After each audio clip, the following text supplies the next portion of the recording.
High সবাই, কেমন আছেন? আমি রেহানা বলছি। আজকে আমরা পড়ব সবটুকুই মুহাম্মদ বইটার ১৯ অধ্যায়। আজকের বিষয় হচ্ছে নবীর নগরে ঘৃণা ও ভয়। প্রথমেই বলে রাখছি, যদি এই ভিডিও ঈমানদার মুসলিম ব্যক্তিদের ভালো না লাগে তাহলে আমাকে মুহাম্মদের মতো হুমকি দিবেন না, অথবা গালাগালি করবেন না। যদি কারো কিছু বলার থাকে কমেন্ট করে জানাবেন। এই অধ্যায় থেকে আপনারা জানতে পারবেন মুহাম্মদ মানুষদের দোজখের আগুন ও নির্যাতনের ভয় দেখাতেন। দোজখের ভয়ানক গল্প শুনে বহু ব্যক্তিরা মানসিকভাবে অসুস্থ হয়ে পড়ত। মনে রাখবেন, বাইবেলের ঈশ্বর জিহোবা আপনাকে দোজখে নির্যাতন করবেন না। প্রভু যিশু মানুষকে নির্যাতন করতেন না। এমনকি প্রভু যিশু মানুষকে দোজখের গল্প শুনিয়ে ভয় দেখাতেন না। তাহলে বোঝা গেল মুহাম্মদ দোজখের গল্প গ্রিক ও রোমান ধর্ম থেকে চুরি করছেন। আরও জানবেন, মুহাম্মদ দাবি করেন তার বংশধর থেকে নাকি ইমাম মাহাদি আসবেন। তবে কুরআনে ইমাম মাহাদির বিষয় কিছু নাই। আসলে ব্যাপারটা হলো, যখন মুহাম্মদ কুরআন লেখেন তখন মাহাদির কথা মুহাম্মদের মনে ছিল না। এই হলো মানুষের লেখা কুরআনের দুরবস্থা। এরপর ইয়াজুজ মাজুজের ও দজ্জালের মিথ্যা কাহিনী। মুহাম্মদের বলা ইয়াজুজ মাজুজ গল্প আসলে বাইবেলের প্রকাশিত বাক্যতে বলা গোগ ও মাগোগের কাহিনী। মুহাম্মদ বাইবেল থেকে কাহিনী চুরি করে সেটাকে ইয়াজুজ মাজুজ নামে চালিয়ে দেয়। আসলে বাইবেলে গোগ ও মাগোগ কাকে বোঝানো হয়েছে সেই বিষয়ে ভণ্ড মুহাম্মদের কোনো ধারণা ছিল না। একইভাবে দজ্জালের কাহিনীর বিষয়বস্তু সম্ভবত মুহাম্মদ বাইবেলের দানিয়েল বইটা থেকে চুরি করছেন। মুহাম্মদ দজ্জালের কাহিনীর সাথে যিশুকে নিয়ে এক নতুন মিথ্যা কাহিনীর জন্ম দেন। মুহাম্মদ দাবি করেন যিশুর দ্বিতীয় আগমনের সময় দজ্জালের সাথে যুদ্ধ করবেন। কিন্তু যিশুর দ্বিতীয় আগমন কবে হবে সেটাই মুহাম্মদ জানত না। কিন্তু বাইবেলে বলা আছে যিশু দ্বিতীয় আগমন কখন হবে। আপনারা যারা জানেন না তাদের জন্য বলছি। বাইবেলের ভবিষ্যৎবাণী অনুসারে যিশু দ্বিতীয় আগমন হয় ১৯১৪ সালে। যিশুর এই আগমনের অর্থ যিশু বেহেশতে রাজা হবেন। যেখানে যিশু ইতিমধ্যে রাজা হয়ে গেছেন সেখানে যিশুর তো আর পৃথিবীতে আসার দরকার নাই। তাই বোঝা যাচ্ছে মুহাম্মদের দজ্জালের কাহিনী সম্পূর্ণ মিথ্যা ও বানানো গল্প। এভাবে মুহাম্মদ যিশুকে নিয়ে নানা মিথ্যা কাহিনীর জন্ম দেন। যেমন একটা হলো যিশু মারা যাননি। যিহুদি যিশুকে নাকি ইসলামের আল্লাহ বেহেশতে নিয়ে গেছেন। কিন্তু এটা কিভাবে সম্ভব? ইসলামের আল্লাহ কি তাহলে যিহুদি ধর্ম পালন করতেন? আপনার আমার কথাগুলো সবসময় মনে রাখবেন। তাহলে চলুন আমরা আজকে অধ্যায়টা পড়া শুরু করি। অনুতপ্ত হও। কিয়ামত সন্নিকটে। কিয়ামতের সময়কাল একেবারেই দোরগোড়ায়। এটা এতটাই দৃঢ়ভাবে মুহাম্মদ বিশ্বাস করতেন যে তিনি পারলে সেই সাদা দাড়িওয়ালা বৃদ্ধটির মতো কিয়ামতের সতর্কবাণীর চিহ্ন নিয়ে দাঁড়িয়ে থাকতেন। তিনি তার আরব সমসাময়িকদের উদ্দেশ্যে এই বার্তাটি চেঁচিয়ে বললেন, আমাদের উপর অশুভ ভর করেছে, কিয়ামতের দিন ঘনিয়ে আসছে, জাহান্নামের রক্ষীরা দরজা খুলে ফেলেছে। যদি তোমরা আল্লাহ ও তার রাসূলের প্রতি বিশ্বাস স্থাপন করো এবং পাপসমূহের জন্য অনুশোচনা করো, তবে জাহান্নামের চিরস্থায়ী আগুন থেকে রক্ষা পাবে। মুহাম্মদ বিশ্বাস করতেন তিনি স্রেফ কিয়ামতের ঘোষক বা শেষ সময়ের আখেরি জামানা বার্তাবাহকই নন, তিনি হলেন এই সতর্কতাসমূহ নিয়ে আসা বার্তাবাহক বা নবীদের মধ্যে সর্বশেষ ব্যক্তি। তিনি আল্লাহর প্রেরিত রাসূলগণের সেই দীর্ঘ সারির একেবারে চূড়ান্ত ব্যক্তি ছিলেন। কারণ ধ্বংসের শেষ খুব দ্রুতই এগিয়ে আসছে। ফেরেশতারা ইতিমধ্যে শিঙা বাজানোর জন্য পৌঁছেছিলেন। সতর্কঘণ্টা বাজানোর জন্য আর কারও প্রয়োজন হবে না। তিনি সকলকে এই কথাটি বলেছিলেন এবং সময়সীমার বিষয়ে তিনি ভবিষ্যদ্বাণী করেছিলেন। তিনি নিশ্চিত ছিলেন তার মৃত্যুর পর কিয়ামত ঘটতে খুব বেশি সময় বিলম্ব হবে না। সেই থেকে শেষ সময়ের লক্ষণগুলি শুরু হবে। কিছু যাযাবর একবার এই প্রসঙ্গে তাকে জিজ্ঞাসা করার জন্য তার মসজিদে এসেছিল। নামাজের জায়গাগুলিতে তারা যখন হাঁটু ভাঁজ করে বসেছিল তখন তারা বলল, হে আল্লাহর রাসূল, কিয়ামত শেষ সময় বা মহাপ্রলয় কখন আসবে? মুহাম্মদ তাদের সাথে থাকা একটি শিশুর দিকে ইশারা করে বললেন, যদি এই ছোট্ট ছেলেটি বেঁচে থাকে তবে কিয়ামত পেতে তাকে বেশি বিদ্ধ হতে হবে না। মুহাম্মদ ছিলেন একজন সহজাত প্রবৃত্তিসম্পন্ন প্রভাব বিস্তারকারী। তিনি তার অন্তর্দৃষ্টি দিয়ে মানব প্রকৃতির স্বরূপ বুঝতে পারতেন এবং তার প্রাথমিক অভিজ্ঞতার ময়দান মক্কা থেকেই তিনি জানতেন যে মানুষের ভেতরে ভয় সৃষ্টি করা হচ্ছে মানুষকে নিয়ন্ত্রণ করার প্রথম পদক্ষেপ। এই ভয় সৃষ্টি করার কৌশল তখন তার অনুসারীদের ছোট গোষ্ঠীর বেলায় কাজ করেছিল এবং এটি এখন আরও বৃহত্তর গোষ্ঠীগুলোর ক্ষেত্রেও বেশ কাজ করছে। এটি কাজ করেছিল কারণ তিনি নিজের কল্পনাগুলিকে বিশ্বাস করেছিলেন এবং অন্যান্য লোকজনদেরও বোঝানোর মতো কল্পনাশক্তি ও শৈল্পিকতা তার মধ্যে ছিল। ভয় সৃষ্টি করা এবং সেই ভয়ের সাথে যে নিয়ন্ত্রণের নাটাই মুহাম্মদের হাতে চলে আসত তা ধরে রাখার জন্য তিনি কখনো কখনো একটানা ভীতি সঞ্চারের আবহ তৈরি করতেন, যার প্রতিপাদ্য ছিল সময়ের সমাপ্তি, কিয়ামতের আগমনের চিত্র, এবং যারা তাকে বিশ্বাস করে না তাদের জন্য নরকের আগুন। এই মাহফিলগুলোর ধর্মসভার উদ্দেশ্য ছিল ভবিষ্যৎ নিয়ে অজানা ভয় ছড়িয়ে দেয়া। তিনি একটানা আশা সঞ্চার সম্পর্কিত মাহফিলগুলো পর্যালোচনা করতেন, যেগুলো তাদের মধ্যে তৈরি হওয়া ভয় থেকে আবার মুক্তির পথ বাতলে দিত। আর এটি হচ্ছে মানুষের উপর নিয়ন্ত্রণ অর্জনের জন্য দ্বিতীয় ধাপ। এটি হচ্ছে সেই ঝানু পণ্য বিক্রেতার একের ভিতর দুই কৌশলের মতেই, প্রথমে ভয় দিয়ে দিয়ে ক্রেতার হৃদয় অস্থির করে ফেল, তারপর সেটি থেকে তাদের মুক্তির পথ বাতলে দাও। তিনি যখনই কোনো ভীতি সংক্রান্ত বয়ান করতেন, এটি সারাদিন এবং সারারাত ধরে চলত এবং এটি তার অনুসারীদের শারীরিক ও মানসিকভাবে ক্লান্তির চূড়ান্তে নিয়ে যেত। ইসলামের গ্রন্থে এরকম একটি অধিবেশনের কথা বলা হয়েছে, যা ভোরের আলো ফোটার আগে শুরু হয়েছিল। দুধফায় প্রার্থনা করার পরে মুহাম্মদ নিজেকে মিম্বারের আসনে বসালেন এবং সেখান থেকে তিনি বিশ্বস্তদেরকে ভবিষ্যতের জন্য কি অপেক্ষা করছে তা নিয়ে গানগর্ভ বয়ান করলেন। দুপুরে বিলালের বাধ্যতামূলক নামাজের আহ্বানের আগ পর্যন্ত তিনি বলতেই থাকলেন, মাঝে মধ্যে শুধু প্রশ্ন আহ্বান করছিলেন। এরপর তিনি মিম্বার থেকে নেমে এসে নামাজের স্থানে এলেন, মুমিনদের উদ্বেগপ্রশমনমূলক কর্মকাণ্ডের আরও কয়েকটি মাহফিলের নেতৃত্ব দিলেন, তার জন্য উপযুক্ত যে আয়াতগুলি আবশ্যক তা তিলাওয়াত করলেন, তারপরে মিম্বারে এসে আবার তার বান শুরু করলেন। তিনি এটি পুরো দিন জুড়েই চালালেন, নেমে এসে বিকেলের নামাজ পড়ালেন অন্ধকার হওয়ার আগে, তারপর আবারও অন্ধকার না নামা পর্যন্ত শুরু করলেন। এই বিভীষিকামা মাহফিলগুলোর মধ্য দিয়ে মুহাম্মদ যেন দক্ষিণাঞ্চলীয় পুনর্জাগরণবাদী বিলি সান্ডে হয়ে উঠতেন, যিনি তার ধর্মসভার সবাইকে নরকের আগুনের ভয়াল বর্ণনা শোনাতেন। মুহাম্মদ বর্ণনা করতেন কিভাবে চরম বিভীষিকাময় সময় অপেক্ষা করছে নিকৃষ্টদের জন্য, আর তাদের ভাগ্যে কি আছে তা জানতে তাকে প্রশ্ন করতে আহ্বান করতেন। তিনি বলতেন, এই ব্যাপারে আমাকে জিজ্ঞেস করো, আমাকে জিজ্ঞেস করো। একটা মাহফিলে এক লোক তার পায়ে লাফিয়ে পড়ে জিজ্ঞেস করল, হে আল্লাহর রাসূল, আমার ঠিকানা কোথায় হবে? মুহাম্মদ তাকে আর তার মতো যারা জানতে চাইত তাদেরকে চিৎকার করে বলতেন, জাহান্নামে। তিনি চেঁচিয়ে বলতেন, আমাকে জিজ্ঞাসা করো, আমাকে জিজ্ঞাসা করো। অন্য কেউ যখন কথা বলার সাহস করত না, তিনি চিৎকার করে উঠতেন, আমি প্রার্থনা করার সময় জান্নাত ও জাহান্নাম আমার সামনে এই প্রাচীর জুড়ে প্রদর্শিত হয়েছিল। তিনি মসজিদের একটি দেয়ালের দিকে ইঙ্গিত করলেন এবং গুরুগম্ভীর স্বরে বলে উঠলেন, আজকের মতো ভালো মন্দ আমি আর কখনো দেখিনি। এরপর তিনি তার সাহাবীদের দিকে তাকিয়ে বললেন, আমাকে জিজ্ঞাসা করো, আমাকে জিজ্ঞাসা করো। তিনি কেবল জ্বলন্ত মাংসের গন্ধই নয়, বরং তাদের নিজেদের মাংস পোড়ানোর গন্ধ শুকাতেন। তিনি তাদের কেবল যন্ত্রণার আর্তনাদ শোনাতেন না, তাদের নিজেদের গলা দিয়ে যন্ত্রণার চিৎকার বের করে আনতেন। লোকেরা এত ভয় পেত যে তারা মাটিতে গড়িয়ে পড়ত আর অবিরত কান্না করত। এমনকি দুঃসাহসী উমরও ভয়ে কাতর হয়ে থাকতেন।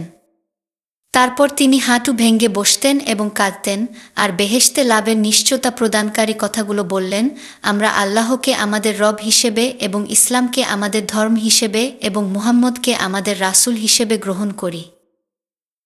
তবে এই ঘটনাগুলি ছাড়িয়ে যায় বিশ্বাসীদের এই সন্তুষ্টিমূলক অনুভূতি যে তারা আল্লাহর রাসূলের মুখোমুখি বসে আছে, তারা মহাপরাক্রমশালী আল্লাহ রাব্বুল আলামিনের সিংহাসনের সামনে তলব করা ব্যক্তিটির কথা শোনার সুযোগ পাচ্ছে। তারা নিশ্চিত ছিল যে তারা তার কাছ থেকে যা শুনছিল তা আল্লাহর কাছ থেকেই এসেছে। এটি ছিল তাদের উপকারের জন্য, তাদের নৈতিক উন্নয়নের জন্য, তাদেরকে জাহান্নামের অতল গহ্বরে প্রজ্বলিত হওয়া থেকে বাঁচানোর জন্য। অবশেষে যখন একটানা বয়ানগুলো বন্ধ হতো, তাদের ছেড়ে দেয়া হতো।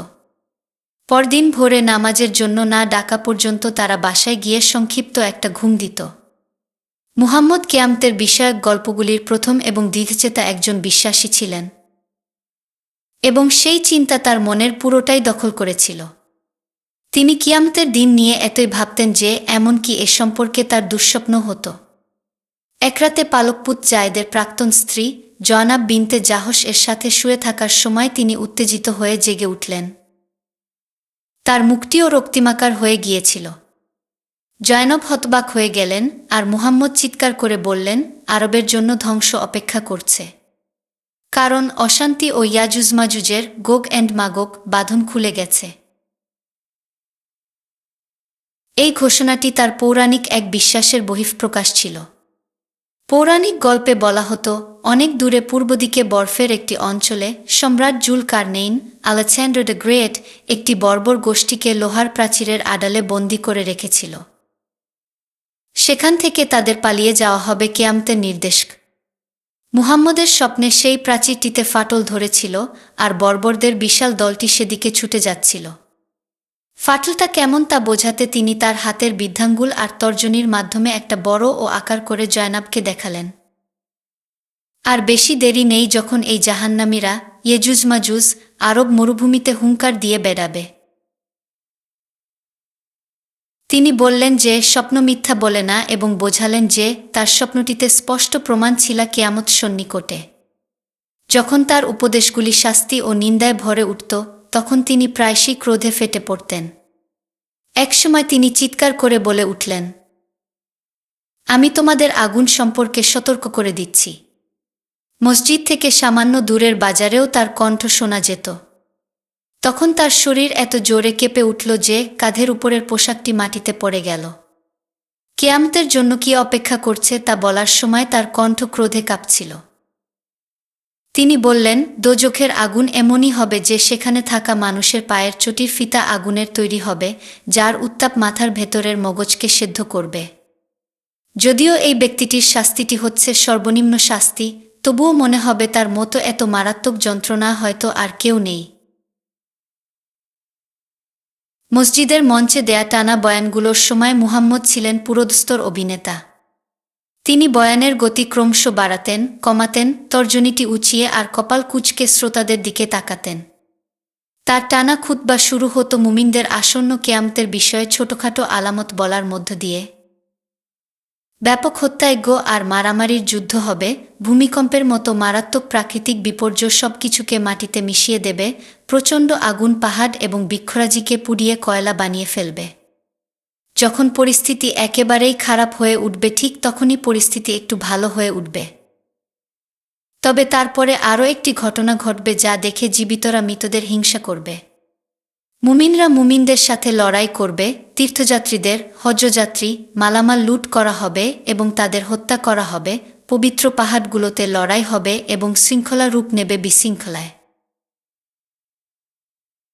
এই তাণ্ডবের মাঝে ফোরাত, ইউফ্রেটস থেকে সোনার পাহাড় উত্থিত হবে এবং শতশত স্বর্ণসন্ধানকারীদের মধ্যে একজন ছাড়া আর সবাইকেই সীমাহীন লোভ ধ্বংসের দিকে নিয়ে যাবে। এই ধরনের পরিস্থিতিতে ন্যায়ের পথপ্রদর্শক মুহাম্মদের রক্তের বংশধর, তার সাথে আশ্চর্য সাদৃশ্যপূর্ণ ইমাম মাহদীর আবির্ভাব ঘটবে। তিনি আসবেন ইয়াছরিবে যখন তার বয়স হবে 40, আর তিনি হবেন ইসলামের শেষ আশাভরসা। মুহাম্মদ বলেছেন, মাহদীর প্রথম চ্যালেঞ্জ হবে আবু সুফিয়ানের এক বংশধরকে মোকাবেলা করা, যিনি দামেস্কে তার ঘাঁটি থেকে অরাজকতা ও অপরাধ ছড়িয়ে দেবেন। তিনি এমন নিষ্ঠুর হবেন যে শিশুদের হত্যা করবেন এবং গর্ভবতী নারীদের পেট চিড়ে ফেলবেন। সুফিয়ানি নামে ডাকা এই আবু সুফিয়ান মাহদীর আবির্ভাব সম্পর্কে জানতে পারবে এবং তাকে হত্যা করার জন্য একদল সেনা পাঠাবে। তবে তার এই বাহিনীকে মরুভূমি গ্রাস করবে। প্রায় একই সময়ে খিলাফতের উত্তরাধিকারের যুদ্ধ হবে। মাহদী হবেন একজন দোনমনা শাসক। তিনি এই সুফিয়ানি আক্রমণের আগেই মক্কায় পালিয়ে যাবেন এবং মক্কায় তার সভাসদেরা তাকে খলিফার দায়িত্ব দেওয়ার জন্য তার ঘর থেকে কাবার দিকে টেনে আনবেন, যেখানে তারা কালো পাথরের হাজারে আসওয়াদ সামনে তার প্রতি আনুগত্যের শপথ করবে। তাকে ডাকা হবে পথের দিশারি বলে এবং লোকজন তার আনুগত্য মেনে নেবে। তারপর তিনি জোট গঠন করবেন এবং মুরতাদ এবং খ্রিস্টানদের বিরুদ্ধে যুদ্ধে বিশ্বাসীদের মুসলিমদের নেতৃত্ব দেবেন। মুহাম্মদ সকালের অধিবেশন চলাকালীন এই ইমাম মাহদীর আগমনের ভবিষ্যদ্বাণী প্রকাশ করতেন। ইমানদারগণ আচ্ছাদিত প্রার্থনার স্থানের পুরোটা জুড়ে হাঁটু ভাঁজ করে সারিবদ্ধভাবে বিভিন্ন সারিতে বসে থাকতেন এবং অনেক সময় তা পেরিয়ে বাইরের বিশাল আঙ্গিনায় পর্যন্ত গিয়ে ঠেকত।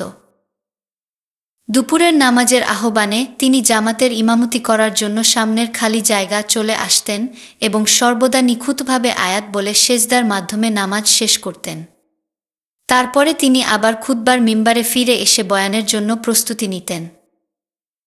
তার পাগড়িটি শক্তভাবে তার মাথায় জোড়ানো ছিল, আর পাগড়িটির কিছু অংশ ছিল কাঁধে ঝোলানো। ভবিষ্যতের দৃশ্যপট তার মস্তিষ্কে গেঁথে নিতে তিনি তার মিম্বারের আসনে দুচোখ বন্ধ করে বসেন। সমস্ত প্রতিভাধর সাধকদের মতো তার মাঝেও নাটকীয়তা ছিল। তার মনে আসা দৃশ্যগুলোকে কথায় প্রকাশের সাথে সাথে তাতে জোর আরোপ করতে তিনি মিম্বারের বাহুতে স্বীয় হাত মুষ্টিবদ্ধ করে চাপ দিতেন। তিনি উপরের দিকে অদৃশ্য শক্তির দিকে নির্দেশ করতেন, আল্লাহর কাছে দুহাত তুলে প্রার্থনা করতেন। শরীরের পশ্চাৎদেশ দিয়ে কাঠের মেঝেতে আঘাত করতেন। অনেক সময় অনুসারীদের উজ্জীবিত করতে তিনি লাফিয়ে উঠতেন। নিজের কোমরে হাত রেখে তিনি সামনে বেঁকে গিয়ে সমাবেশের উদ্দেশ্যে আলংকারিক প্রশ্নসমূহ ছুড়ে দিতেন, শুধুমাত্র নিজে উত্তর দেওয়ার জন্য, অথবা তিনি সামনে পেছনে স্ফীত হয়ে বেহেশতের উদ্দেশ্যে তীব্র আবেগে কেঁপে কেঁপে কথা বলতেন। মুমিনরা তাদের মুখ এবং চোখ একেবারে স্থির রেখে মুখ হা করে তার কথা শুনত। মুহাম্মদ তাদের বলেন যে নিকটতম ভবিষ্যতে কিয়ামতের অন্যতম প্রথম আলামত হবে মাহদীর শাসন, যিনি 7 বছর রাজত্ব করবেন এবং মরিয়মের পুত্র যিশুর পৃথিবীতে পুনরায় আগমনের ক্ষেত্র প্রস্তুত করবেন।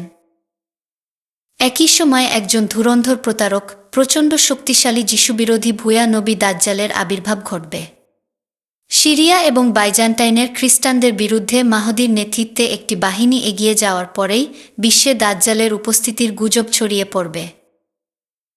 যদিও তার 1/3 যোদ্ধাকে হত্যা করা হবে এবং অন্য 1/3 প্রস্থান করবে। বিশাল সিরিয়ার সেনাদলের বিরুদ্ধে মাহদী বিজয়ী হবেন এবং তারপরে তিনি কনস্ট্যান্টিনোপলের দিকে তার বাহিনী নিয়ে এগিয়ে যাবেন। সেখানে তার সৈন্যরা একযোগে চিৎকার করবে, আল্লাহু আকবর, এবং তখন কনস্ট্যান্টিনোপলের দেয়ালগুলি ভেঙে পড়বে। কিন্তু মাহদী তার বিজয় উপভোগ করতে পারবেন না, কারণ সেই মুহূর্তে এমন কথা শোনা যাবে যে দাজ্জাল সিরিয়ায় হাজির হয়েছে এবং মায়াজাল ও জাদুকরি কথার মাধ্যমে লোককে তার মিথ্যা ধর্মের দিকে প্ররোচিত করছে। মুহাম্মদের বর্ণিত শেষ সময়ের পরিস্থিতি যেন হলিউডের মহাকাব্যের একটি পাণ্ডুলিপির মতো ছিল, যার মাঝে থাকত অনেক অভিনেতা এবং বিশেষ কারিগরি চমকও, যেমন বাম চোখ অন্ধ এবং ঘন লোম শরীরের দাজ্জাল সিল্ক পরিহিত থাকবে, আর তার হাতে থাকা ধারালো তলোয়ারসহ 70,000 ইহুদি নিয়ে পার্শ্ব থেকে সে এগিয়ে আসবে। সেই শয়তান তথা দাজ্জালের পা থাকবে বাঁকানো এবং তার কপালে ছাপ মারা থাকবে কাফির শব্দের নির্দেশক 3টি আরবি অক্ষর। সে একটা বিশাল খচ্চরের উপর খুব দ্রুতগতিতে চলা, একেবারে মুহাম্মদকে মক্কা থেকে জেরুজালেমে নিয়ে যাওয়া। শক্তিশালী প্রাণী বুরাকের চেয়েও দ্রুতগতিতে ছুটে চলা বিশাল এক খচ্চরের উপর চড়ে অভিযানে বেরোবে সে। দাজ্জালের হাতের স্পর্শে আগুন হয়ে যাবে জল এবং জল হয়ে যাবে আগুন।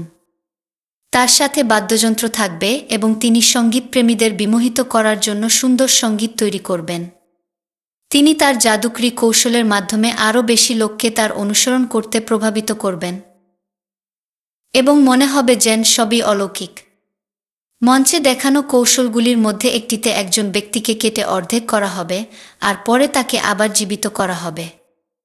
অন্য আরেকটিতে তিনি মৃত পিতা এবং তার ভাইদের জীবন ফিরিয়ে আনবেন, তবে বাস্তবে ওরা তাদের রূপ নেয়া শয়তান হবে। সেখানে কোনো জাদু নেই, কেবলই প্রতারণা এবং সবচেয়ে খারাপ ধরনের ছলনাও, কারণ এটি লোকেদের জাহান্নামের দিকে নিয়ে যাবে। দাজ্জাল তখন মুহাম্মদের ধর্মের সত্যিকারের বিশ্বাসীদের দেশে খরার সৃষ্টি করবেন, কিন্তু তিনি তার নিজের অনুসারীদের প্রাচুর্যে ভরে দেবেন। তিনি যে শক্তি অর্জন করেছিলেন তাতে উচ্ছ্বসিত হয়ে তিনি ইয়াছরিব ও মক্কায় আক্রমণ করবেন, কিন্তু সেখানের সুরক্ষার দায়িত্বে থাকা ফেরেশতাদের সাথে তিনি শক্তিতে কুলিয়ে উঠতে পারবেন না। তাদের শক্তি দেখে হতাশ হয়ে দাজ্জাল সিরিয়ায় ইমাম মাহদীর সাথে শক্তি প্রদর্শনের জন্য উত্তরের অভিমুখে তার বাহিনীকে নেতৃত্ব দেবেন। মুহাম্মদ আরও একটি নামাজ বিরতি নিলেন, এটি বিকেলের নামাজের জন্য। নিখুঁত প্রার্থনায় সিজদা এবং সুরেলা কণ্ঠে আয়াতগুলির তেলাওয়াত শেষে মুমিনদেরকে যিশুর প্রত্যাবর্তনের বিষয়ে জানাতে তিনি সমাবেশের খালি জায়গা থেকে মঞ্চে এসে উঠলেন। খ্রিস্টানদের দাবি করে যিশু ক্রুশে নিহত হয়েছেন, কিন্তু এটি সঠিক নয়, বরং তাকে শেষ নৈশভোজের সময়ে ভোজকক্ষের ছাদের একটি ফুটো দিয়ে বেহেশতে স্বর্গে তুলে নেওয়া হয়েছিল। দাজ্জালকে পরাভূত করাই মরিয়মের পুত্র যিশুর অন্যতম উদ্দেশ্য, যে দাজ্জাল এখন সিরিয়ায় ইমাম মাহদীকে আক্রমণ করার উদ্দেশ্যে যাত্রা করছেন। জাফরানের হালকা রঙিন পোশাক পরে যিশু বেহেশত থেকে নেমে আসবেন। হয় তিনি মেঘের উপর নেমে আসবেন অথবা দুজন ফেরেশতার কাঁধে হাত রেখে নামবেন। যদি তিনি স্বর্গদূতদের সাথে অবতীর্ণ হন, তবে তারা তাকে দামেস্কের একটি মসজিদের কাছে নামিয়ে দেবেন, যেখানে ইমাম মাহদী ফজরের নামাজে 800 পুরুষ এবং 400 নারীসহ মোট 1200 ঈমানদার মুমিনের নেতৃত্ব দেবেন। মাহদী প্রার্থনা শুরু করার আগ মুহূর্তে যিশু পবিত্র মসজিদে প্রবেশ করবেন এবং মুমিনরা তখন তাদের মনের মধ্যে একটি আওয়াজ শুনবে। তারা শুনবে, তোমাদের আবেদন যিনি শুনবেন তিনি এসেছেন।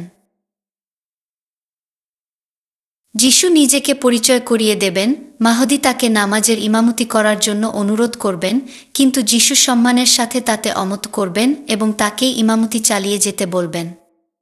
নামাজের পরে যিশু ঘোষণা করবেন যে সবেমাত্র দামেস্কের দরজায় পৌঁছে যাওয়া দাজ্জাল শীঘ্রই মরবে। যিশুকে কেবল নিঃশ্বাস ফেলতে হবে, আর যতদূর চোখ যাবে তার প্রতিটি নিঃশ্বাসের সাথে কাফেরদের লাশ পড়বে। যিশু দামেস্কের দরজায় যাবেন। তার নিঃশ্বাসের প্রভাবে প্রকৃত মুমিনরা পর্বত থেকে নেমে আসবে এবং তারা দাজ্জালের বাহিনীকে ধ্বংস করবে। বর্ম পরিহিত হয়ে এবং দুটি তলোয়ার ও একটি ঢাল নিয়ে যিশু যুদ্ধের ময়দানে ধীরে ধীরে দাজ্জালের দিকে এগিয়ে যাবেন। তিনি শহরের একটি দরজার সামনে চূড়ান্ত মোকাবেলা করে তাকে মেরে ফেলবেন এবং শয়তানের রক্তে তার ঢালটি রাঙিয়ে তারপর যুদ্ধের ময়দান ছেড়ে যাবেন। অবশেষে দাজ্জালের সমস্ত অনুসারী নিশ্চিহ্ন হয়ে যাবে এবং এরপরে যিশু পৃথিবীর সমস্ত শূকর সহ ঘৃণ্য প্রাণীদেরকে মেরে ফেলবেন, কারণ তারা নিজেদের মলমূত্র খায়। তিনি তার সম্পর্কে তৈরি হওয়া নকল ধর্মের ক্রসকেও ধ্বংস করবেন, যে ধর্মে তার সম্বন্ধে ভুলভাবে বলা হয়েছে যে তিনি ক্রুশে মারা গিয়েছিলেন এবং তাকে পুনরুত্থিত করা হয়েছিল। অথচ সত্যিটা হচ্ছে তার জায়গায় অন্য কেউ একজন স্বেচ্ছায় মারা যেতে এগিয়ে এসেছিল। যিশু এটি পরিষ্কার করে দেবেন যে তিনি নশ্বর, তিনি আল্লাহর রাসূল মাত্র, যেই সত্যকে ইহুদিরা অস্বীকার করেছিল। দাজ্জালের হত্যার পর খুব শীঘ্রই ইমাম মাহদী মারা যাবেন এবং যিশু তখন খলিফা তথা মুমিনদের সর্বাধিনায়কের ভূমিকা গ্রহণ করবেন। যিশু মুহাম্মদের কবর জিয়ারত করবেন, যেখানে তিনি ঈশ্বরের শেষ ও চূড়ান্ত রাসূলকে শ্রদ্ধা জানাবেন। তবে দাজ্জালের মৃত্যু সত্ত্বেও সবচেয়ে খারাপ সময় শেষ হয়নি। আল্লাহ যিশুর সামনে চ্যালেঞ্জ ছুড়ে দিতে থাকবেন। এক পর্যায়ে আল্লাহ তাকে জানিয়ে দেবেন যে তিনি ইয়াজুজ এবং মাজুজের বাসিন্দাদের তাদের দূরবর্তী লোহার কারাগার থেকে মুক্তি দিচ্ছেন এবং তারা তাদের সমস্ত ক্রোধ নিয়ে এগিয়ে যাবে। তারা এত বড় একটি সেনাদল নিয়ে পুরো দেশ জুড়ে এমন দাবানল ছড়িয়ে দেবে যে এই সেনাদলে মাত্র অর্ধেক সৈন্য টাইবেরিয়াস হ্রদ, সি অফ গ্যালালি থেকে সমস্ত পানি পান করতে সক্ষম হবে। এটি শুকনো হ্রদ অববাহিকায় পরিণত হবে। তারা জেরুজালেমে পৌঁছে ঘোষণা করবে, আমরা পৃথিবীর লোকদের জয় করেছি। এখন আমরা আকাশে যারা আছে তাদেরও ধ্বংস করব। ততক্ষণে যিশু এবং তার অনুসারীরা সিনেই পর্বতে পালিয়ে যাবেন এবং তারা ক্ষুধা ও কষ্টে ভুগবেন। যিশু আল্লাহর কাছে স্বস্তির জন্য দোয়া করবেন। আল্লাহ তার প্রার্থনার প্রতি সম্মান দেখাতে ইয়াজুজ এবং মাজুজ সেনাদল ঘাড়ে ফোড়া সৃষ্টি করবে। তাদের সবারই দ্রুত কিন্তু বেদনাদায়ক মৃত্যু হবে। এরপরে যিশু এবং তার অনুসারীরা সিনেই থেকে নেমে আসবেন এবং তারা পচা লাশের সমুদ্র দেখতে পাবেন, যা নিদারুণ এক দুর্গন্ধ চারদিকে ছড়িয়ে দেবে। এরপর যিশু এই লাশের সমুদ্র থেকে মুক্তি পাওয়ার জন্য আল্লাহর কাছে দোয়া প্রার্থনা করবেন এবং আল্লাহ উটের মতো মোটা গলা বিশিষ্ট অনেক পাখি প্রেরণ করবেন এবং তারা তাদের ঠোঁটে করে লাশগুলো ধরে নিয়ে দূরের সাগরে ফেলে দেবে। তখন থেকে যিশুর রাজত্ব হবে স্বপ্নের মতো। তিনি একজন ন্যায়বিচারক এবং ন্যায়পরায়ণ শাসক হবেন, যিনি মুহাম্মদ ও তার সুন্নাহর শিক্ষার প্রচার করবেন। আল্লাহর সর্বশেষ ও চূড়ান্ত বার্তাবাহক হিসেবে মুহাম্মদের অনুকরণীয় জীবন ব্যবস্থাকে তিনি ফলো করবেন। মুহাম্মদ দুনিয়াতে যে শরিয়া নিয়ে এসেছিল তা দুনিয়াতে মুমিনদের জীবনকে নিয়ন্ত্রণ করবে। সমস্ত কাফেররা তখন ধর্মান্তরিত হবে বা মারা যাবে, কেবল মুমিনরাই বেঁচে থাকবে। আর তাই পবিত্র ধর্মযুদ্ধ, জিহাদ এবং পরাধীন কাফেরদের থেকে জিজিয়া, অমুসলিমদের কাছ থেকে নেয়ার আর দরকার পড়বে না। বিশ্বজুড়ে শান্তির রাজত্ব কায়েম হবে, এমনকি বন্যপ্রাণী, সাপ এবং বিচ্ছুগুলিও শান্ত হয়ে যাবে। মেষশাবক সিংহের সাথে শুয়ে থাকবে। তখন সম্পদ এত বেশি হবে যে কারো কিছুরই অভাব হবে না। পৃথিবী ফলফলাদির ভাণ্ডারে পরিণত হবে। একটা ডালিম এত বড় হবে যে সেটা দিয়ে পুরো সম্প্রদায়কে খাওয়ানো যাবে এবং উত্তপ্ত সূর্যের আলো থেকে বাঁচার জন্য ডালিমের খোসাকে ছায়াদার হিসেবে ব্যবহার করা হবে। প্রতিটি পরিবারের প্রয়োজনের জন্য একটি উট এবং ছাগল থাকবে। যিশুর মতো ধার্মিক শাসকের তত্ত্বাবধানে লোকেরা জীবনের অন্য যে কোনো কিছুর ভালোবাসার চেয়ে মুহাম্মদের সালাতের নিয়মগুলোর প্রতি বেশি ভালোবাসা প্রকাশ করবে এবং তারা আনন্দের সাথে প্রতিদিন 5 ওয়াক্ত নামাজ আদায় করবে। যিশু পৃথিবীতে 40 বছর অবস্থান করবেন এবং শাসনকালের আরও 19 বছর থাকাকালীন তিনি বিয়ে করবেন এবং তার সন্তান হবে। তিনি মারা গেলে তাকে মুহাম্মদের কবরের পাশে দাফন করা হবে। অন্ধকার হয়ে যাওয়ার পরেও মুহাম্মদ একটানা ভয়ের বয়ান অব্যাহত রাখলেন। তারপর এক দফা দোয়া অনুষ্ঠিত হল। মশাল জ্বালানো হয়, চারদিকে তখন শয়তানি আলোর ঝলকানি। মুহাম্মদ মঞ্চে ফিরে এসে কোমরে হাত রেখে দাঁড়ালেন। তাকে একটি প্রশ্ন করা হলো, হে আল্লাহর রাসূল, তখন কি বিশ্বাসীরা জান্নাতে থাকবে না? আপনি যা বর্ণনা করলেন তা তো জান্নাত না। মুহাম্মদ আকাশের দিকে ইঙ্গিত করে গর্জে উঠলেন, আমি কি তোমাকে কিয়ামতের শেষ চিহ্নগুলি, ধোয়ার কথা এবং যেদিন সূর্য পশ্চিম দিক থেকে উত্থিত হবে, মাটির নিচ থেকে প্রাণী বের হবে এবং কাবাকে ধ্বংস করা হবে, এসব কথা বলিনি? আমি কি এখনও তোমার সাথে প্রলয়সিংহা সম্পর্কে কথা বলিনি? তার ধর্মসভা একটানা চলছে। মুহাম্মদ 12 ঘণ্টা আগে যেমনভাবে শুরু করেছিলেন তেমনি পূর্ণ শক্তিতেই তিনি তার মজলিসে যন্ত্রণাময় কল্পনাগুলো একে একে বয়ান করে যাচ্ছিলেন। যিশুর মৃত্যুর পরে অন্য শাসকরা আসবে এবং আবারও অরাজকতা ও অবনতি ধীরে ধীরে সমাজে প্রবেশ করবে। এক পর্যায়ে আল্লাহ এক ঘন কুয়াশা বা ধোঁয়ায় আকাশ ঢেকে দেবেন এবং এই অবস্থা 40 দিন চলবে। এই ধোঁয়া ঈমানদারদের অসুস্থ করে তুলবে এবং যারা কুফরিতে লিপ্ত ছিল তারা অজ্ঞান হয়ে পড়বে। এটি শেষ হবে যখন একটি রাত 3 দিনের সমান স্থায়ী হবে। তারপরে একটি মহাজাগতিক বিশৃঙ্খল ঘটনা ঘটবে, সূর্য পশ্চিম দিক থেকে উঠবে এবং এর রশ্মিগুলি অত্যন্ত নিস্তেজ হয়ে যাবে। মধ্যাহ্নের সময় এটি নিজেই জ্বলে উঠবে এবং তারপরে সূর্যটি যেখানে সাধারণত অস্ত যাওয়ার কথা সেখানেই অস্ত যাবে।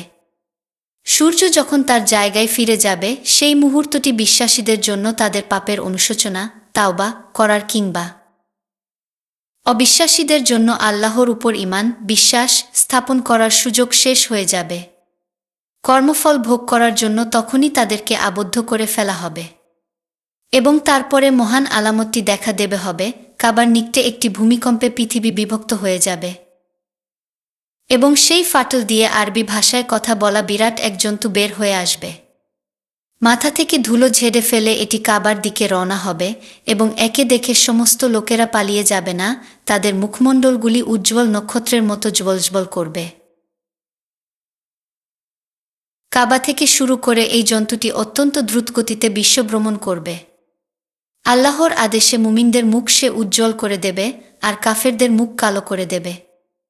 এইভাবে সমস্ত মানবজাতিকে বিভক্ত করা হয়ে গেলে পশুটি অদৃশ্য হয়ে যাবে।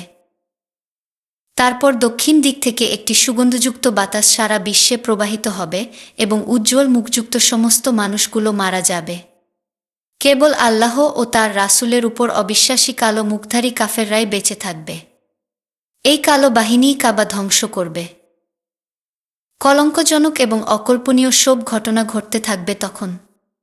কোরআনের বাণীগুলো তার পৃষ্ঠা থেকে অদৃশ্য হয়ে যাবে এবং কেউ আল্লাহকে ভয় করবে না বা তার রাসূল মুহাম্মদের কথা মানবে না। দুর্নীতি, শয়তানি, অনৈতিকতার মধ্য দিয়ে মানুষ তার আচরণের সবচেয়ে খারাপ স্তরে নিপতিত হবে।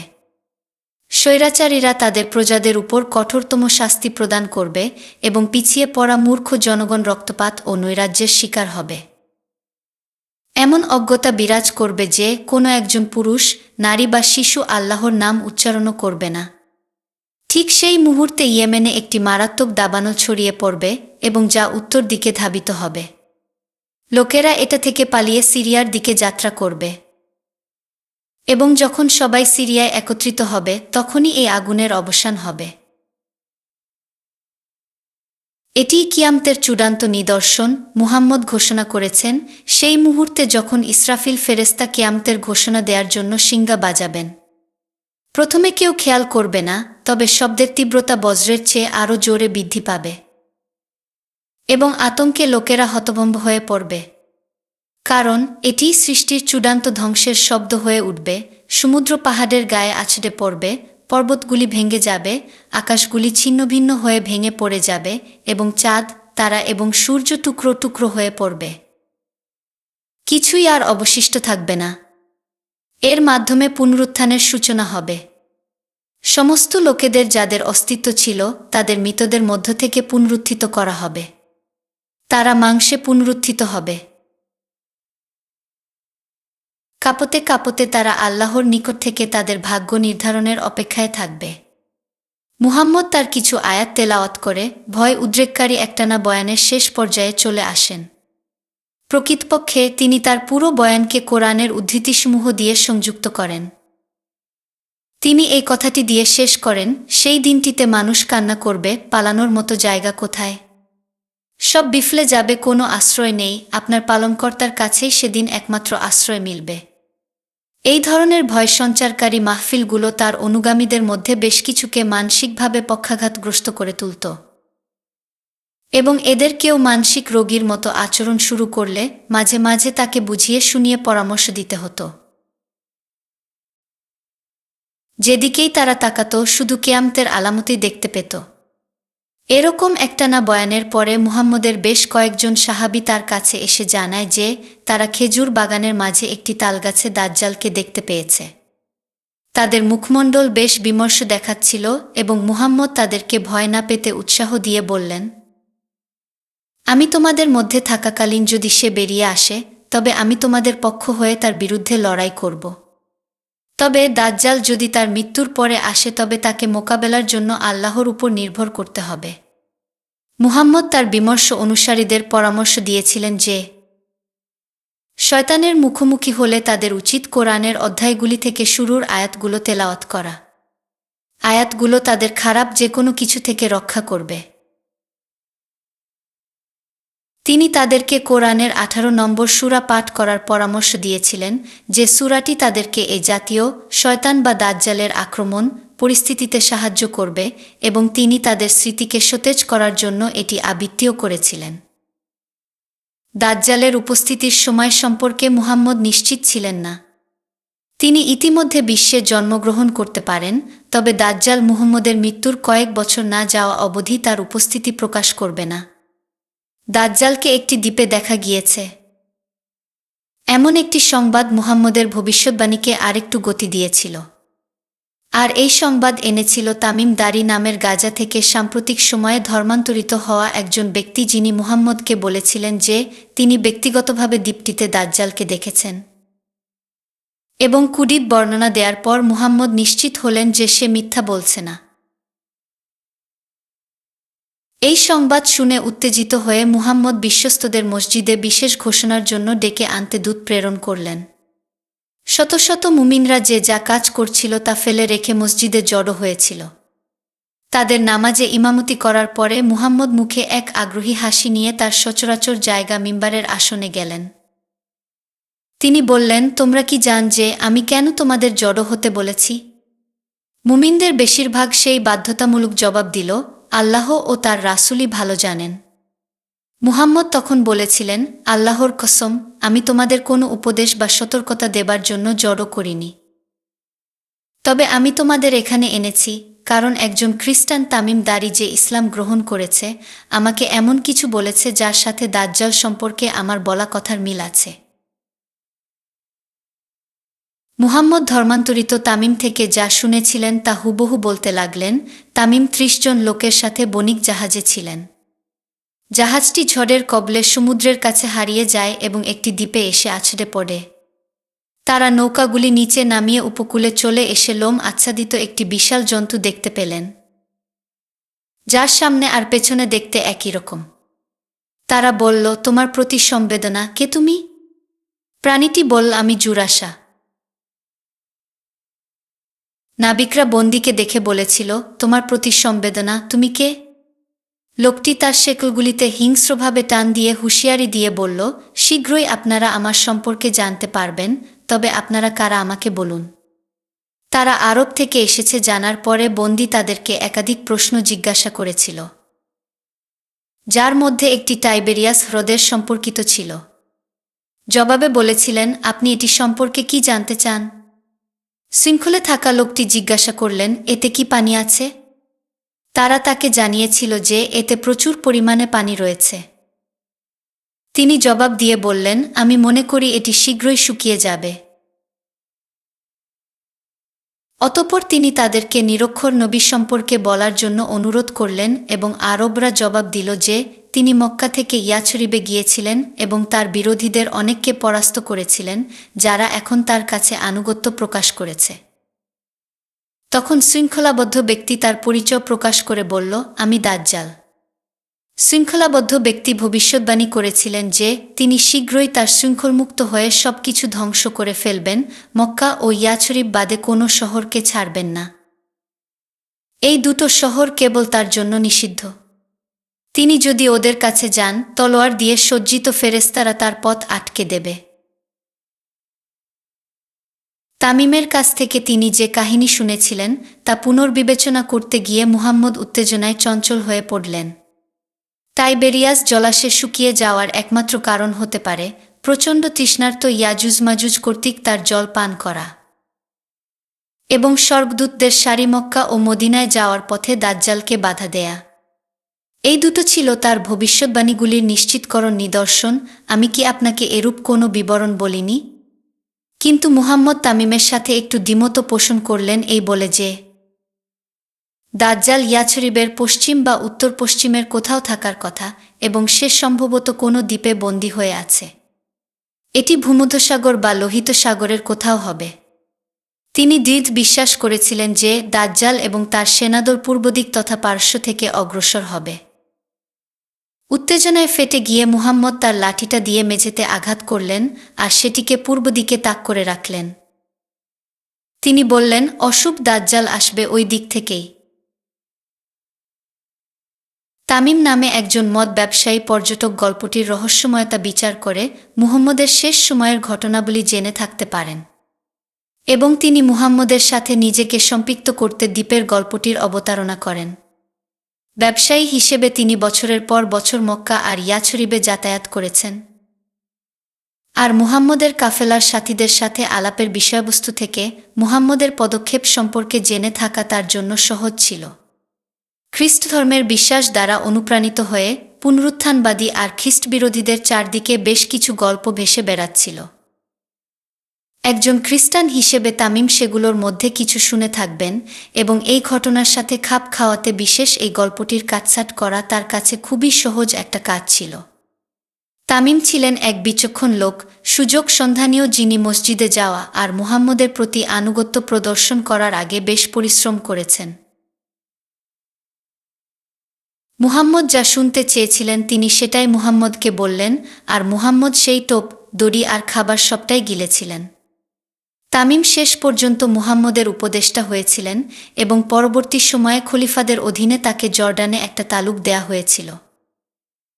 মুহাম্মদের শেষ সময়ে বা কিয়ামত নিয়ে অত্যধিক উৎকণ্ঠা তার অনুসারীদের মাঝেও ছড়িয়ে পড়ে এবং তারা সর্বত্র দজ্জালের আলামত খুঁজে বেড়াতে থাকে। তিনি প্রতিটি কোণে ছিলেন, সর্বদা পাথরের পেছনে আটকে ছিল, এমনকি প্রতিটি খেজুর গাছের প্রতিটি পাতায়ও তারা দাজ্জাল খুঁজে পেত। এটি অনিবার্য ছিল যে শেষ পর্যন্ত কেউ না কেউ শয়তান হিসেবে চিহ্নিত হবে।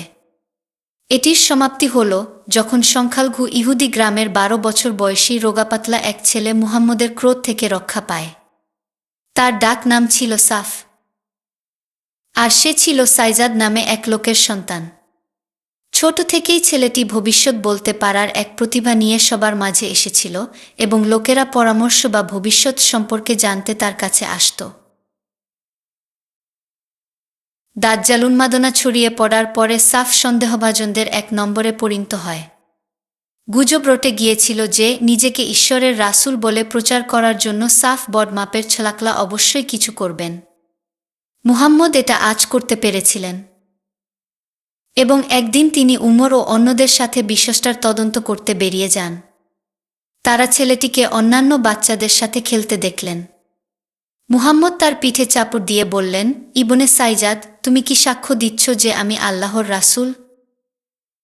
যদিও মুহাম্মদের সাথে লোকজন ইবনে সাইয়াদের উপর ঝাঁপিয়ে পড়েছিল, বিশেষত উমর যিনি এদের মাঝে সবচেয়ে লম্বা এবং বলিষ্ঠ ছিলেন।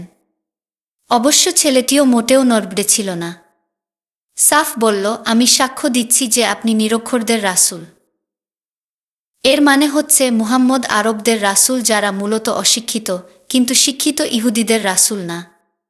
সে উল্টো মুহাম্মদকে চ্যালেঞ্জ জানালো, আপনি কি সাক্ষ্য দিচ্ছেন যে আমি আল্লাহর রাসূল? ততদিনে খুব কম লোকই মুহাম্মদের সাথে ঠাট্টা করে কথা বলত। তিনি ছেলেটির শুরু কাঁধে চেপে ধরে বললেন, তোমার কাছে কি ধরনের স্বপ্ন আছে?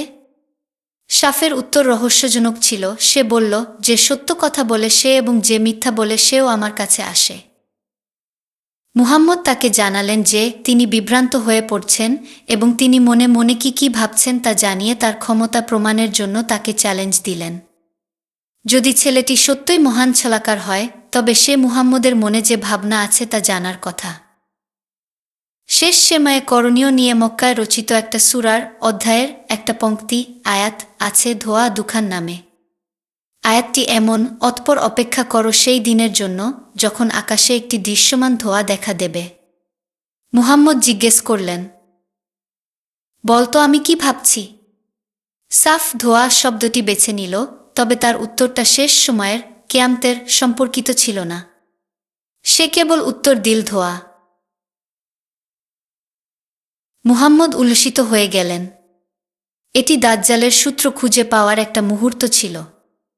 ছেলেটি ভালো, সত্যিই দারুণ, তবে তার দক্ষতা একজন তান্ত্রিকের স্তরের উপরে ওঠেনি। হ্যাঁ, যা অন্যকে শুনতে দেয়া হয়নি তার তাই শোনার দক্ষতা ছিল। তবে মুহাম্মদ বিশ্বাস করতেন যে এই জাতীয় লোকেরা খারাপ জিনের কাছ থেকে তাদের জ্ঞান অর্জন করত, মুহাম্মদের মতো সম্পর্কযুক্ত উঁচু কোনো উৎস থেকে নয়। একটি জিন মুহাম্মদের মন থেকে ধোয়া শব্দটি বেছে নিয়ে ইবনে সাইজাদের সাফ মনে জানিয়ে দিয়েছিল। জিনরা ক্ষতিকর গুজব ছড়াত, যারা একজন ব্যক্তির মন থেকে জিনিসগুলি বেছে নিত এবং অন্য ব্যক্তির কাছে তা সরবরাহ করতে পারত। তবে তারা ভালো বার্তাবাহক ছিল না, বরং তারা বিচ্ছিন্ন কিছু বার্তা প্রচার করত। মুহাম্মদ তাই মোটামুটি নিশ্চিত ছিলেন। যদিও সব সন্দেহের মধ্যে ওঠে নিশ্চিত ছিলেন না যে সাফ তথা ইবনে সাইজাদি সেই ভয়ঙ্কর দাজ্জাল ছিলেন না। তিনি তাই ইবনে সাইয়াদের কথা বাতিল করে দিয়ে বলেছিলেন, তুমি নিজের পদমর্যাদার চেয়ে বেশি আর কিছু পেতে পার না। এর অর্থ সাইয়াদের পুত্র এক তান্ত্রিক ছাড়া আর কিছুই না। মুহাম্মদের সাথে ছেলেটি এরকম অধ্যত্বপূর্ণ ভঙ্গিতে কথা বলছে দেখে উমর বেশ হিংস্র হয়ে গেলেন। ছেলেটির সাথে মুহাম্মদের কথা বলা শেষ হবার পর উমর তার তলোয়ার হাতে নিয়ে জিজ্ঞেস করলেন, আমি কি তার মাথা কেটে দেব? মুহাম্মদ তার হাত ধরে বললেন, যদি সে কিয়ামতের সময় উপস্থিত হওয়া দাজ্জাল হয় তবে তুমি তাকে পরাভূত করতে পারবে না, আর যদি সে তাই না হয় তবে তাকে হত্যা করে তোমার কোনো উপকার হবে না।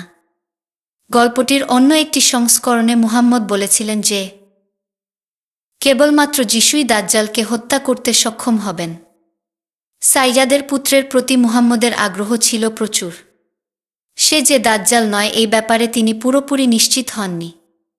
সম্ভবত তিনি আশা করেছিলেন যে সে যেন দাজ্জালই হয়, যার অর্থ দাঁড়াবে যে কিয়ামত তার খুবই সন্নিকটে বা একেবারে হাতের মুঠো। পরে তিনি এর শেষ দেখার জন্য আরও একটি প্রচেষ্টা নিয়েছিলেন। এবার তার সাথে সাক্ষাতের ঘটনাটির প্রমাণ ধরে রাখার জন্য তিনি সাথে করে এক লিপিকার নিয়ে যান। সেই বিশেষ দিনটিতে সাফ একটি তালগাছের ছায়ায় ঘুমাচ্ছিল। মুহাম্মদ সেই লিপিকারকে সাথে নিয়ে বাগানের ভিতর দিয়ে হামাগুড়ি দিয়ে সেখানে পৌঁছে একটা গাছের আড়ালে লুকিয়ে রইলেন, এই আশায় যে ছেলেটি ঘুমের মাঝে কথা বলে উঠবে। এটি নিঃসন্দেহে ইঙ্গিত দেবে যে সে নিজের শয়তানের সাথে কথোপকথন করছে। তবে সাফের মা তাকে খুঁজে বের করলেন এবং তার ছেলেকে সতর্ক করলেন যে মুহাম্মদ গাছের আড়ালে লুকিয়ে আছে। ছেলেটি লাফ দিয়ে উঠে পড়ে আর মুহাম্মদের দিকে তাকায়। হতাশ মুহাম্মদ পরে তার সঙ্গীকে বললেন, নারীটি যদি তার ছেলেকে একা ছেড়ে দিত সে সব কিছু পরিষ্কার করে দিত। মহাপ্রতারক হিসেবে সবার সন্দেহ থেকে সাইয়াদের ছেলে সাফ কখনোই নিজেকে বের করে আনতে পারেনি। সে যেখানেই গেছে লোকেরা তার দিকে ইশারা করত। অবশেষে সে মুহাম্মদের ধর্মে যোগ দিয়েছিল, তবে তাতে কিছুই হেরফের হয়নি। লোকেরা তখনও তাকে দাজ্জাল হিসেবে বিবেচনা করত। মুহাম্মদের মৃত্যুর 1 দশক পর সে মক্কায় একটি তীর্থযাত্রায় ছিল। যখন সে মুহাম্মদের অনেক যুদ্ধের সাথী একজন প্রবীণ ব্যক্তির সাথে শিবির স্থাপন করেছিল। তাকে দেখে আতঙ্কিত হয়ে প্রবীণ লোকটি তাকে দূরে সরে যেতে বলেছিল। গভীরভাবে আহত হলেও সাফ ছাগলের তাজা দুধ সরবরাহ করে সেই প্রবীণ লোকটির মন ভোলানোর চেষ্টা করেছিল। সবার কাছ থেকে প্রত্যাখ্যানের কারণে সে কিভাবে ফাঁসিতে ঝুলতে চেয়েছিল এই কথা বলতে গিয়ে সে কান্নায় ভেঙে পড়ল। এই ধরনের প্রত্যাখ্যান একজন মানুষকে আত্মহত্যায় প্ররোচিত করার জন্য যথেষ্ট ছিল। আমি কি তার মাথা কেটে ফেলব মুহাম্মদ? এক ভবিষ্যদ্দ্রষ্টা বালককে হত্যা করার জন্য উমর তার তলোয়ার বের করেন, যাকে মুহাম্মদ ভয়ঙ্কর দাজ্জাল তথা শয়তান বলে সন্দেহ করতেন। মুহাম্মদ দৃঢ়ভাবে বিশ্বাস করতেন যে কিয়ামতের দিনটি সামনে ঘনিয়ে আসছে এবং এর অন্যতম লক্ষণ হবে দাজ্জালের উপস্থিতি। ছেলেটি একজন প্রতিভাশালী ভবিষ্যদ্দ্রষ্টা, যার গোপন বিষয় সম্পর্কে কথা বলার দক্ষতার কারণে লোকজন তাকে ভয় পেত। এখানে মুহাম্মদ তাকে পরীক্ষা করছেন এবং এই উপসংহারে পৌঁছেছেন যে সে একজন তান্ত্রিক ছাড়া বেশি কিছু না। ইবনে সাইয়াদ সম্পর্কে প্রচলিত সংস্কারগুলোর প্রধান উৎস ছিল হযরত উমরের পুত্র আবদুল্লাহ। তিনি সাফ সম্পর্কে তার বাবার কাছ থেকে সব শুনেছিলেন। সে যে দাজ্জাল ছিল তা নির্ধারণ করার জন্য মুহাম্মদ যে প্রচেষ্টা করেছিলেন সেই গল্প, এবং তিনি সারা জীবন নিশ্চিত ছিলেন যে ইবনে সাইয়াদ প্রকৃতপক্ষেই সেরা প্রতারক ছিল। ইসলামের কিতাবী সংস্করণগুলোতে বর্ণিত হয়েছে যে আবদুল্লাহ ঘোষণা করেছেন, আমি আল্লাহর কসম খেয়ে বলছি, ইবনে সাইয়াদ যে খ্রিস্ট বিরোধী তাতে আমার কোনো সন্দেহ নেই। বছরখানেক পরে মাঝবয়সে এক রাস্তায় আবদুল্লাহর সাথে সাফের দেখা হয়েছিল। মুখোমুখি হওয়ার সময় দেখা গেল সাফের পুত্র একটি চোখের সংক্রমণে ভুগছিল এবং এটি ফুলে গিয়েছিল। তাকে নিশ্চয়ই শয়তানের মতো দেখতে লাগছিল।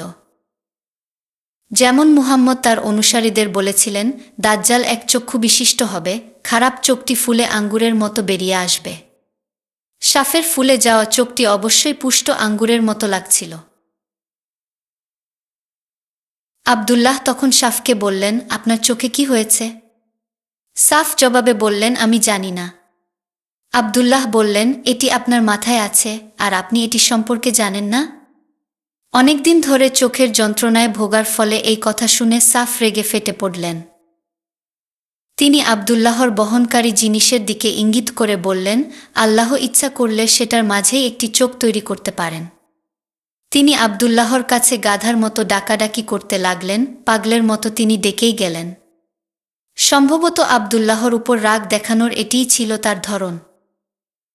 যার বাবা তার মাথা কেটে ফেলতে চেয়েছিলেন মুহাম্মদের সাথে ঠাট্টার করার কারণে।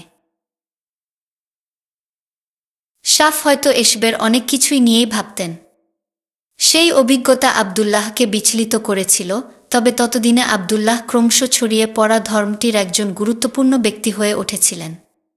তিনি তার বোন হাফসাকে দেখতে গেলেন, যিনি মুহাম্মদের একজন বিধবা স্ত্রী ছিলেন। তিনি যখন ইবনে সাইজাদের সাথে মুখোমুখি হওয়ার কথা হাফসাকে জানালেন, তখন হাফসা তাকে এতটা নির্বোধ হওয়ার জন্য তিরস্কার করে বললেন, আপনি কেন ইবনে সাইজাদকে রাগাতে গেলেন? আপনি জানেন যে তার চরম রাগ দাজ্জালকে পৃথিবীতে হাজির করবে।